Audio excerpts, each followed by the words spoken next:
Despite all the wonderful elements this game is known for, Breath of the Wild is often disregarded as a Zelda game without a story. Unlike the past entries of the series, which feature more linear story arcs complete with plot twists and revelations, Breath of the Wild's vastly open approach to gameplay forced the developers to take a drastically different route, scattering its plot elements in a non-linear fashion and therefore having most of them take place long before the main events of the game itself, in the form of memories. This unconventional approach to storytelling was sadly a huge turnoff to most longtime fans who were accustomed to the flashiness of previous games, which this game was never intended to be. Instead, Breath of the Wild had a much more indirect way of storytelling that seemed to go underappreciated, allowing the players to figure out the game's lore not through direct dialogue or cutscenes, but using their perception to understand the deeper meaning behind what is presented to them, often even linking back to previous games in the series. And this was greatly due to the phenomenal use of one of the most powerful literary devices, symbolism. Now, symbolism is no stranger to the likes of Zelda games, dating all the way back to its oldest entries, where relics like the Triforce were used to symbolize aspects of character such as power, wisdom, and courage, traits embodied in the three main characters throughout the legends. But in Breath of the Wild, the usage of symbolism was taken far further to help greatly amplify world building and character development, that even gave purpose to this game's most major plot elements such as the memories. And in an attempt to capture all the examples of symbolism I've found throughout this game, I've been taking an extra perceptive look at the world of Hyrule in my most recent playthroughs, and have uncovered some incredibly unique symbolic parallels that help tell a much greater story beyond what the game blatantly provides. Although some of them serve more as perceptive Easter eggs, while others are more important to the story building as a whole, they're all definitely worth sharing to help explain this world's deeper purpose. With that said, let's dive into the deeper significance behind symbolism in Breath of the Wild. As we explained earlier, the most commonly utilized form of symbolism in the series has to deal with the Triforce, as each piece embodies the characteristics of the three golden goddesses that created the world of Hyrule: Din, the goddess of power, Nehru, the goddess of wisdom, and Pharaoh, the goddess of courage. Although the presence of the physical Triforce is mostly unseen throughout the entire game, references to the trinity of these elements and the gods are littered across this world. The most obvious ones being the three dragon spirits that can be found across Hyrule: Dinral, Naydra, and Farosh, which take their names from the three golden goddesses and serve as the only main link between mortalkind and divinity in Hyrule. Even the sacred springs that they watch over are respective to the elements of the gods they are named after, not just by name, but also by the symbols that are present on the goddess statue pedestals, for the Spring of Wisdom, the Spring of Courage, and the Spring of Power. But interestingly enough, the springs aren't the only places where these symbols can be found, as we can find more by venturing outside of the Great Plateau's Temple of Time and searching the three sanctums on the stairway leading up to it. Although they are hard to make out, each of them have a center platform with one of the symbols carved into the stone, possibly representing the three spiritual stones used to enter the temple in a previous period. What's even more interesting is that if we look at the area from a bird's eye view, we can see that the three sanctums form a perfect triangle to resemble the Triforce, with each of the chambers lining up to their respective parts, the top being power, bottom left being wisdom, and bottom right being courage, which is the same order used across the Zelda series when representing where the pieces belong.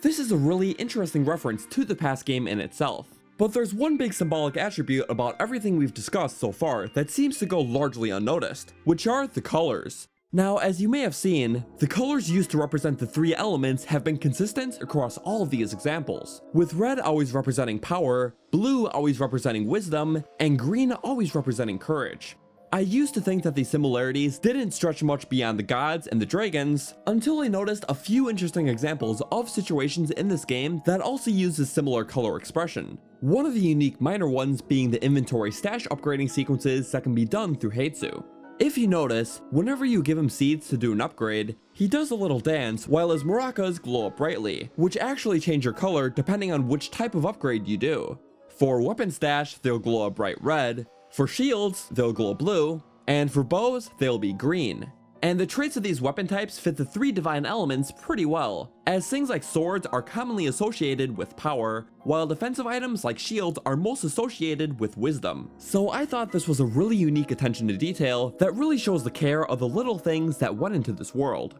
But if we were to look on a broader scale, these three colors are even used to symbolize much more crucial elements of the story, such as the many unique substances tied to the game's main characters. one of them being Malice, the destructive red substance produced by Calamity Ganon, whom is the natural wielder of the Triforce of Power, and another being the Sheikah energy, a blue substance produced by the wise Sheikah and is taken into keen interest throughout the memories by Zelda, the natural possessor of the Triforce of Wisdom. Although Breath of the Wild doesn't feature a green substance to match up with Link, the trailer for its sequel does, which is seen bonding with him, potentially proving that these symbolic similarities are no coincidence. Speaking of the sequel, there seems to be bold evidence pushing towards a stronger Zonai presence within this game, as a lot of the architecture shown off in the new footage seems to match the Zonai ruins found within Breath of the Wild. Within these ruins lay many giant statues of animals that serve as an archetype for the three divine elements, with the boars representing power, owls representing wisdom, and dragons representing courage. It's possible that the three different types of animals could be the tribe's symbolic interpretation of the three golden goddesses, a common practice amongst many different religions. But perhaps the greater meaning and reasoning behind this interpretation will be explained in the next game.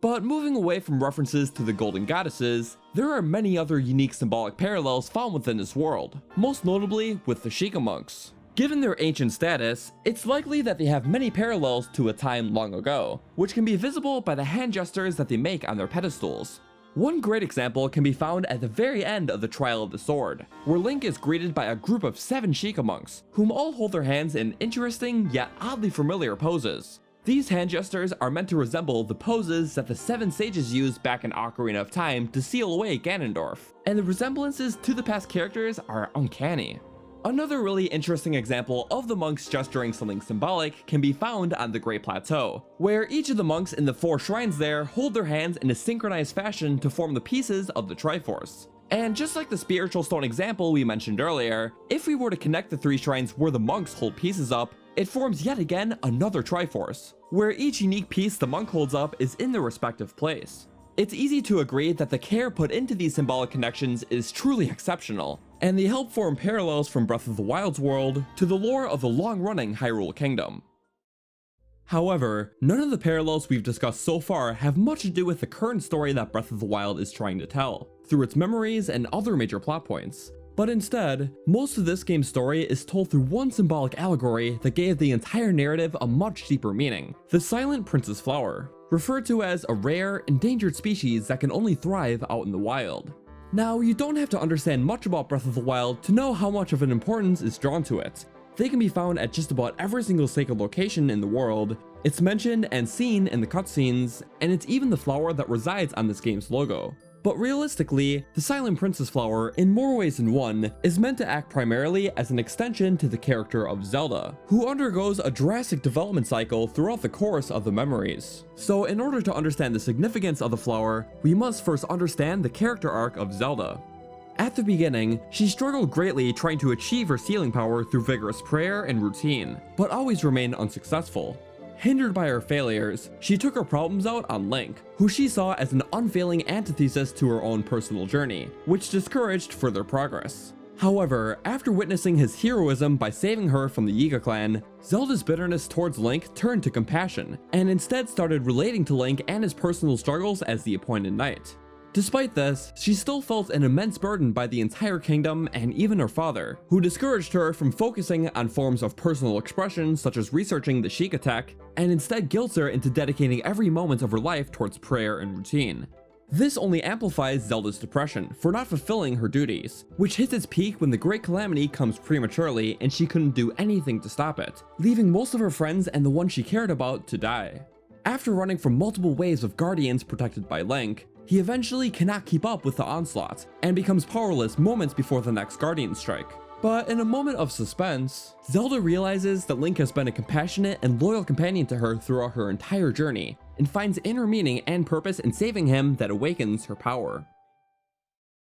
The beauty behind this story is that it's actually allegorized by one crucial quote that Zelda states in a previous memory, when referring to none other than the Silent Princess Flower. It's a rare, endangered species. Despite our efforts, we can't get them to grow domestically yet. The princess can only survive out here in the wild. All that we can hope is that the species will be strong enough to prosper on its own.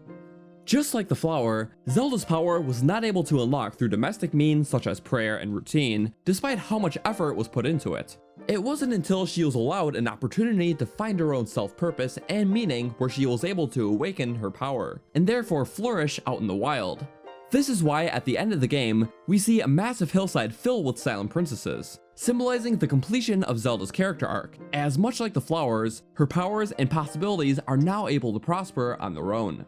This also ties in nicely to the symbolic characteristics of the flower itself. As commonly in nature, blue on a flower signifies serenity and peace, white signifies hope and purity, and the yellow buds on the top symbolize trust and compassion, which are all themes extremely important throughout the story, let alone the same three colors present in Zelda's main outfit. So the symbolic links are definitely not coincidental.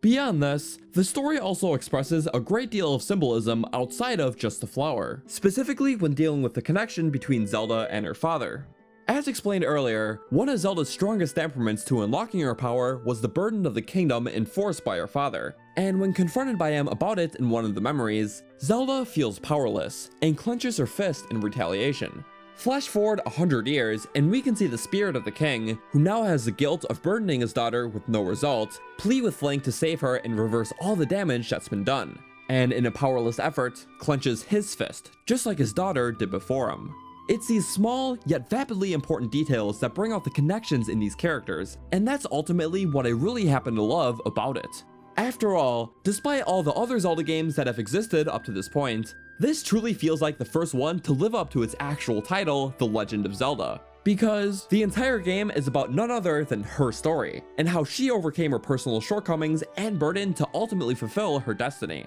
Even the title of the game, Breath of the Wild, fits really well not just in terms of the gameplay itself, but the storyline of her character, as she couldn't overcome her struggles by forcing them out through domestic or routine methods. It wasn't until she took in a figurative breath of the wild where her true purpose and motive shined, which is even strengthened by the lone silent princess growing on the logo itself.